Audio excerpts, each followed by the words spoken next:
We spoke in the past, and you spoke about conscious capitalism. What Yes, is that?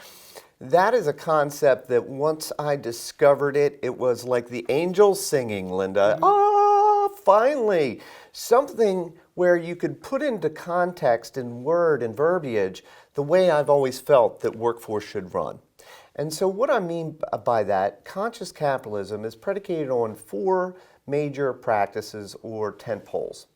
And those are higher purpose, which could be the vision or mission of the organization, stakeholder orientation, which says we will do no one thing in benefit of a stakeholder to the detriment of another stakeholder.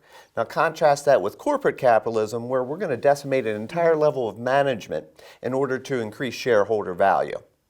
Where in stakeholder orientation, the idea is we are going to do win-win solutions. So it's going to benefit all stakeholders.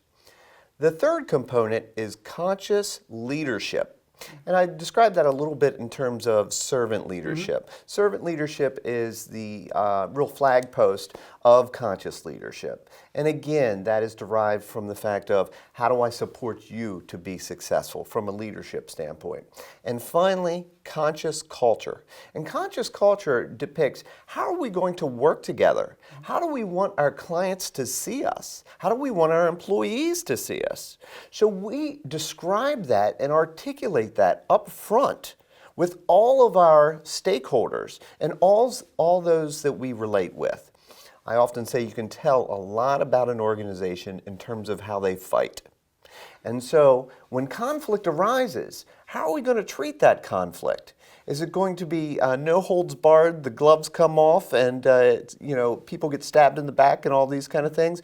Or are we going to lay our cards on the table and express what our thoughts and feelings are so that we have an opportunity to really dialogue on how does that align with the overall purpose? How does that benefit our stakeholders? How does that impact us achieving our goals? Those are the kinds of things that I think really fit the kind of workforce that people are just longing for today.